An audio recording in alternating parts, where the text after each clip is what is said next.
so I'm Memphis, and I'm just gonna get into it. Today I'm talking about power and what retrievals are with shamanism, which is really just bringing your power back.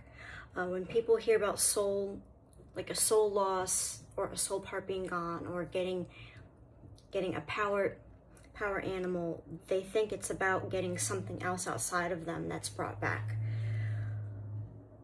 But whether it's a retrieval of any kind, what you're really getting back is power that you already had and was lost or missing at some point and is being brought back.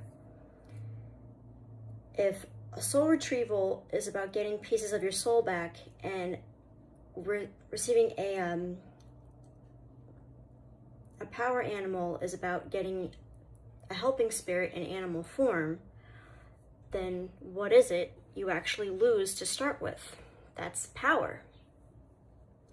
And we're not talking about power as in having dominion over someone or having control. That's power over. That is not the same thing, and it's not really power, even though we're taught that it is. The energy that makes you you, a sort of sovereignty rather than a dominion over someone. That is power. When shamans talk about power, that's what they're talking about. Restoring your essence to you, letting you be fully, authentically who you are and do what you are meant to do in this lifetime, in this body. Which isn't always the same thing as in another lifetime in another body. Power leaves. Power can be taken, and power can be given. It can lay dormant, it can be pushed down through our lack of our acknowledgement of our own worth and our own limiting beliefs about ourselves and who we are or what we are supposed to be. So how does power actually leave? There's basically a few main ways, which I just mentioned shortly. The first one, and honestly this is the most common one, is trauma. Something happens to you that is so overwhelming that part of you leaves. It just splits off. If people were trees, it would be like a branch getting struck by lightning and falling down. So you've lost the branch and the leaves, and the energy that was in that branch went with it. So the whole thing's gone, and you still needed that. If the tree was living, it still needed that.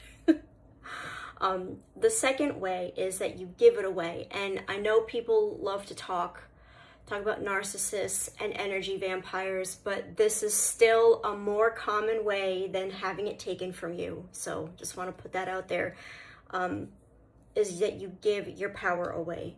We probably do this more than we think. We have a partner that needs us to be smaller so they can feel bigger. Women, we do this a lot with men, especially men who are not secure in themselves. You're in a family dynamic where you're always the scapegoat. You're always the one that, like, everyone puts their stuff on you, expects you to be the listener and give support, or with friendships where you're always like the problem-solving friend. Everyone brings their problems to you, but never has time to listen to when you have problems. I've definitely been in that role too. So I'm at fault too for all of these, for sure. And empaths, we're like the batteries of the human race, just walking around. And other people pick up on that and are just like, oh, energy. And then that leads to the third way, which is that it gets taken. And again, the majority of the times that these happens, it is not conscious. It's not deliberate. I've only really run across a handful of times where it's been deliberate. So someone is drawing energy from you. Might be on purpose, it might not be. Again, in this day and age, most of the time, it's not on purpose. It's just, they're an energy vampire. They're a person who just sucks the air and the energy out of the room, and you're in their path. And if you're an empath, you're often targeted by those kinds of people, because just like you can sniff out who's wounded, they can sniff out who's got that battery. So yeah. All retrievals will restore power in some way. So a soul retrieval is bringing power back that belonged to you, that has left or was taken or was given. Where a power animal retrieval is bringing a helping spirit to you in animal form, who is willing to work with you to help you restore your own power, to help you learn how to use and grow into your own power. So it's all the same process at a basic level, which is the shaman, me, journeys into the spirit world, finds part of you that's missing, or finds the power animal that wants to be brought back and brings it back. So with the animal, what exactly is that animal if it's not a part of you, and if it's not really an animal? Because it's not an animal the way like your pets are or wildlife is. It's a spiritual entity. It's a form of energy in itself that wants to lend its energy to you in order to help you grow into your own power, in order to help you use your power to be able to fulfill the purpose that you're meant to fulfill in this lifetime. And we have multiple power animals throughout our lives. Some of them stay with us our entire lifetime, and some of us will come for a certain amount of time and then they'll go. So for an example, when I was in my apprenticeship for shamanism, I worked with a salmon, and he was my power animal for the 2 years that I was learning how to do this work for other people, and the different techniques, and then more specifically the cultural aspects of shamanism that are Celtic, because that was the line that I had learned from and where my ancestors came from. So salmon are important in shamanism and in Celtic shamanism. So that was very apt that I got that helping spirit. But after the apprenticeship was over, I really did not continue to work with him. You know, he had done what he needed to do. He's like, all right, you're fine. And that was that. And what I liked about him was, you know, salmons are like pink. They're this vibrant pink, right? He was so flamboyant. And that's totally me. Anyone who really knows me, you know, I wear funky clothes and weird makeup, or, you know, did at one point. I just do what I want when it comes. This is my body. This is the only thing I truly own. So I'm going to do whatever I want with it. And he appreciated that and did it himself. So sometimes he'd even shift into a human form, and then when he'd be in a human form, he'd have like this mohawk, this bright pink mohawk, and then like rouge, like neon pink rouge. It was fantastic. It was so cool. So anyway, getting back to it. What a retrieval would feel like. Now, it's very different depending on what kind of retrieval you're getting and who you are and what was going on with you. So again, if these things I talk about don't sound exactly the same, that's okay. But usually the person will feel something, warmth, this like clicking feeling of something coming back and landing into you and being grounded in you. Some people will cry, some people feel this relief. Some people don't feel much right in that moment, but then over the next few days or weeks, it's something suddenly clicks for them, or they have more energy, they feel more like themselves. Things that were bothering them before, they suddenly have an answer to it. Like, I don't know why this was a problem. Why didn't I think of this? They have that power back. They're able to do more because they are more who they are. So this is the important part, that a retrieval of any kind is not a one and done thing.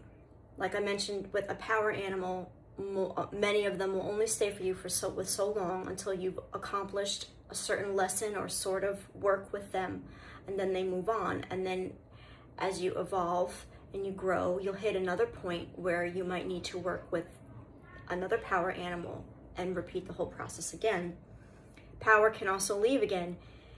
If you got a soul retrieval because you're in a relationship with a partner who makes you feel small, and so you gave your power away, so you have the retrieval, now you have the power back, but you're still in the relationship and the dynamic hasn't changed, you and that other individual haven't worked on whatever to stop that process,